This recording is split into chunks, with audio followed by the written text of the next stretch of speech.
यह वीडियो उन लोगों के लिए है जिन्हें लगता है कि मेरे पास संसाधनों की कमी है, इसलिए मैं कुछ नहीं कर सकता हूँ। ये वीडियो उन लोगों के लिए भी है जो सोचते हैं मैं गांव या कस्बे में रहता हूँ, बाहर की दुनिया के बारे में मुझे नहीं पता, इसलिए मैं अपनी जिंदगी में कुछ नहीं कर सकता हूँ।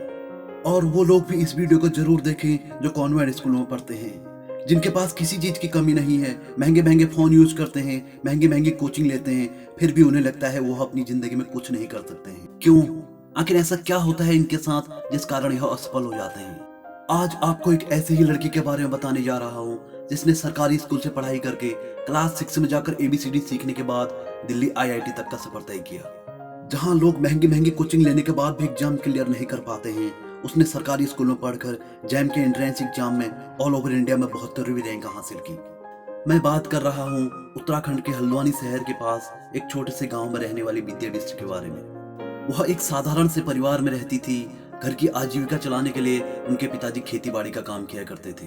घर के हालात सही नहीं होने के कारण वह किसी अच्छे प्राइवेट स्कूल में नहीं पढ़ पाई। उसने अपनी ग्रेजुएशन तक की पढ़ाई उत्तराखंड के सरकारी स्कूलों से पूरी की थी।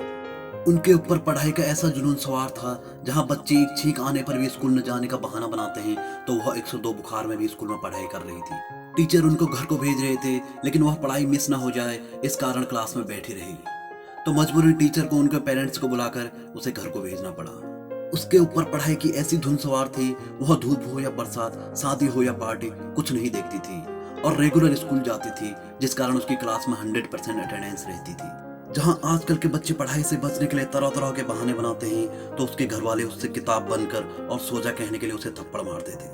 वह घर वालों के सामने थोड़ी देर सो जाती थी, लेकिन जैसे ही उसे लगता कि घर वाले सो गए तो वह दोबारा उठकर फिर पढ़ना शुरू कर देती थी, जिस कारण वह कक्षा 1 से लेकर ग्रेजुएशन तक हमेशा अपनी क्लास की टॉपर रही। जहां बच्चे स्कूल से आकर अपना बैग साइड में फेंक कर खेलने कूदने या सोने चले जाते हैं, तो वह स्कूल से आकर सबसे पहले अपना होमवर्क फिनिश करती थी, तब जाकर कोई दूसरा काम करती थी। उसके लिए सुबह किताबों से ही शुरू होती थी और रातें किताबों से ही खत्म होती थी। उसका यही पढ़ाई का जुनून था जो क्लास 6 में ABCD सीखने के बाद देश के सबसे प्रतिष्ठित शिक्षण संस्थान IIT तक का सफर तय किया। सोचो, एक साधारण से परिवार में रहने वाली लड़की अपने जुनून के दम पर बिना किसी संसाधन के, बिना किसी अच्छी कोचिंग के अगर यहाँ तक पहुँच सकती है, तो आप क्यों नहीं कर सकते हो? आपके पास इतनी सुविधाएं हैं, इतने अच्छे स्कूल कॉलेजों में पढ़ते हो, इतनी महंगी कोचिंग लेते हो, फिर भी आप पीछे क्यों रह जाते हो?